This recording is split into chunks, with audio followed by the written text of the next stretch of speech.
Hi, I am week 2 into my bliss ball making adventure, and if you were with me last week for my Facebook Live post, you know that I'm making over 1,200 bliss balls for a Christmas market.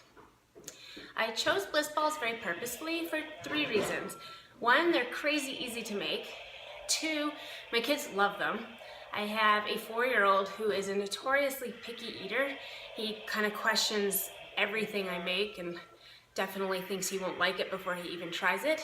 And he tried my cookie dough bliss balls and was ecstatic about them and hopped up and down. He's like, I like them, I actually like them. So it felt pretty good as a mom. And the third reason is because they're nutrient-dense whole foods that also meet all of our food sensitivity requirements. That's my son Ewan in the background. So what I mean by nutrient-dense is they have lots of vitamins and minerals, as well as some of them have a pretty good amount of protein, as well as some good fats. And they meet our dietary requirements and sensitivity requirements in that my house is pretty much gluten-free, dairy-free, and egg-free. My husband and I react quite severely to some of those, especially egg. And so all my cooking needs to be gluten-free, dairy-free, and egg-free. And so desserts and snacks are especially hard when you're trying to avoid those foods. So bliss balls are perfect for them. And so I just want to take a moment to talk about the difference between a food sensitivity and an allergy. We all are more familiar with the allergy. It's kind of like the anaphylactic shock to when you eat a nut. We hear a lot about those allergies. What we hear less about is food sensitivities. So these can be chronic problems that we aren't even totally aware of. The first sign is usually bloating. And so what a food sensitivity is it is still an immune response, just as an allergy response. However, it's systemic through the whole body and can kind of happen anywhere. The first time I really understood that I had food sensitivities was I was getting big rashes under my eye. My eye was turning red.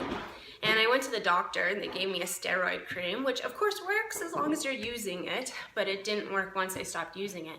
So I went and got my food sensitivity testing done, which I also do in my office, and found out that I'm highly sensitive to almonds. Well, I eat almonds like every day because of course they're like a superfood with lots of protein and fat and vitamin E. As soon as I stopped eating those almonds, the red patches went away.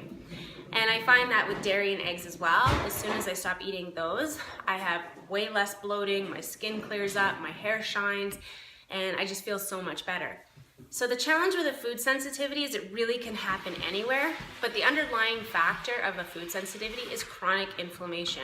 So if you find you're getting sick all the time or you're not repairing after an injury, you could be looking at a food sensitivity. So if you have more questions about food sensitivities or allergies, just leave some comments in the comment box below and I'll be happy to answer them. And if you want to get food sensitivity testing, you can just go to my website and book an appointment with me to do food sensitivity testing. In the meantime, I'm going to post the recipe for my cookie dough bliss ball, and because I'm sure your kids will like them as much as mine did. As well, I'm just going to plug in for my cookbook.